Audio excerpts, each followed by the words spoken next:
अस्सलाम वालेकुम नाज़रीन, कानूनी गुफ्तगू के साथ नसरुल्लाह एडवोकेट आपकी खिदमत में हाज़िर है। नाज़रीन, कल मैंने एक छोटा सा क्लिप 144 दफ़ा 144 CRPC क्या है और अगर इसकी ख़िलाफ़ वर्जी कोई करता है तो उसके अगेंस्ट कानूनी कार्रवाई जो होती है, जो सरकार है, जो स्टेट है, कौन से कानून के तहत और किस दफ़ा के तहत करती है। नाज़रीन, सबसे पहले तो हमें ये समझना चाहिए कि 144 है क्या। दफ़ा 144 आपने आम सुना होगा। आजकल के दिनों में दफ़ा 144 ये फ़लाँ शहर में दफ़ा 144 10 दिनों के लिए लगा दिया गया, फ़लाँ शहर में 5 दिनों के लिए लगा दिया गया, फ़लाँ शहर में इतने दिनों के लिए लगा दिया गया। दफ़ा 144 ज़ाब्ता फ़ौजदारी, इसको CRPC कहते हैं। ये गवर्नमेंट के पास, सूबाई गवर्नमेंट और वफाकी के भी पास अख्तियार होता है, लेकिन क्योंकि 18वीं तरमीम के बाद सूबाई अख्तियारात अलग-अलग हो गए हैं वफाक से, तो अक्सर जो सूबा है वो लॉ एंड आर्डर सिचुएशन को कंट्रोल करने के लिए किसी ख़ास इवेंट के मौके पर या किसी ख़ास वजह से 144 का नफाज कर देती है। दफ़ा 144 का नफाज होम डिपार्टमेंट के थ्रू जो मुतलका DCs हैं वो भी लगा सकते हैं। दफ़ा 144 किसी मखसूस एरिया के लिए लगाया जा सकता है, किसी मखसूस ज़िला के लिए लगाया जा सकता है, पूरे सूबे में भी लगाया जा सकता है अगर सूबाई गवर्नमेंट ने लगाना हो तो, और किसी मखसूस काम के लिए लगाया जाता है। दफ़ा 144 उसके पीछे मकसद क्या होता है? उसके पीछे मकसद ये होता है कि खुदा न खास्ता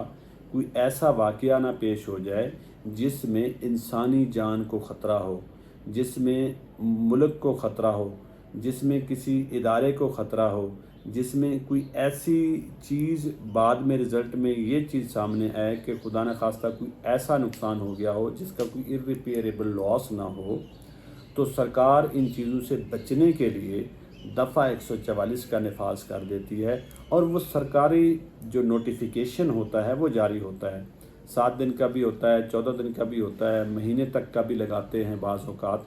तो उसमें फिर ये बता देती है गवर्नमेंट कि जी दफ़ा 144, नॉर्मली तो उसमें बहुत सारी रिस्ट्रिक्शंस आ जाती हैं, लेकिन उस वक्त जिस वक्त ये लगाया जाता है, किस मकसद के लिए लगाया गया है वो स्पेसिफ़िक बताया जाता है। फ़ॉर एग्ज़ाम्पल, आपने अक्सर देखा होगा कि मुहर्रम के दिनों में जब दफ़ा 144 जो अज़ला हैं, जो इंतहाई सेंसिटिव अज़ला हैं, वहाँ पे लगाया जाता है जी डबल सवारी पे पाबंदी है, 2 या 2 से ज़्यादा लोग फिर नहीं सकते। और आम दिनों में जैसे कि कोरोना आया था, उसमें ये था कि आप इधर नहीं जा सकते, उधर नहीं जा सकते, 4-5 लोग इकट्ठे नहीं फिर सकते, या कूड़ा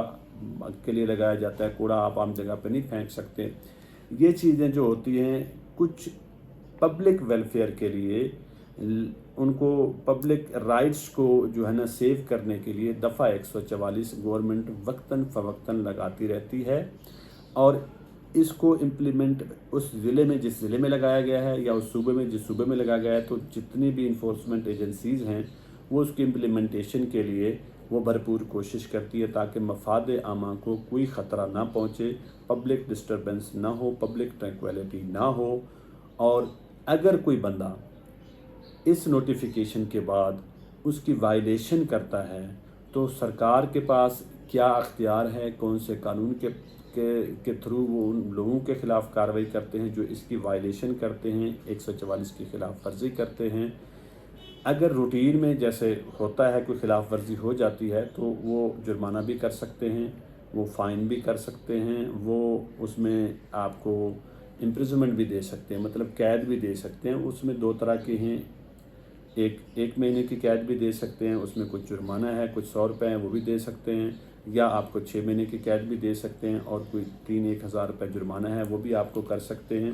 अगर आप इस दफ़ा 144 की ख़िलाफ़ वर्जी में कोई सीवियरिटी लाएंगे, मतलब कोई आप जैसे जलसे जुलूसों पे पाबंदी लगा दी जाती है, अगर लोग उसके बावजूद भी जलसे जुलूस कर देते हैं तो फिर ज़ाहिर है उसकी सेंसिटिविटी, उसकी हसासियत बढ़ती जाती है, और उस वजह से उसकी जब हसासियत बढ़ेगी तो उसकी जो सज़ा है उसमें भी जो है ना वो फिर सेवेरिटी आती जाएगी, सख्ती भी सेवेरिटी से आती जाएगी। लिहाजा आप लोगों ने कोशिश ये करनी है कि अगर गवर्नमेंट ने दफ़ा 144 लगाई है तो किसी ख़ास मकसद के लिए लगाई है, आप लोगों के लिए लगाई है, आप लोगों ने उसकी वायलेशन नहीं करनी।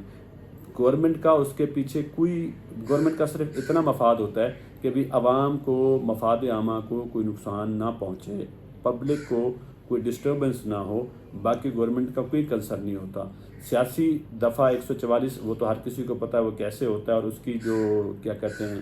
اوبیڈینس ہے وہ بھی کتنی ایک ہوتی ہے وہ بھی آپ کو پتہ ہے۔ لیکن اگر عام روٹین میں لگایا جائے تو کوشش یہ کیا کریں کہ آپ اس کی خلاف ورزی نہ کریں۔ اب ہوتا کیا ہے کہ آپ کے خلاف دفعہ 144 کی خلاف ورزی پہ آپ کے اوپر PPC ضابطۂ اپنا پاکستانی پینل کوڈ کے تحت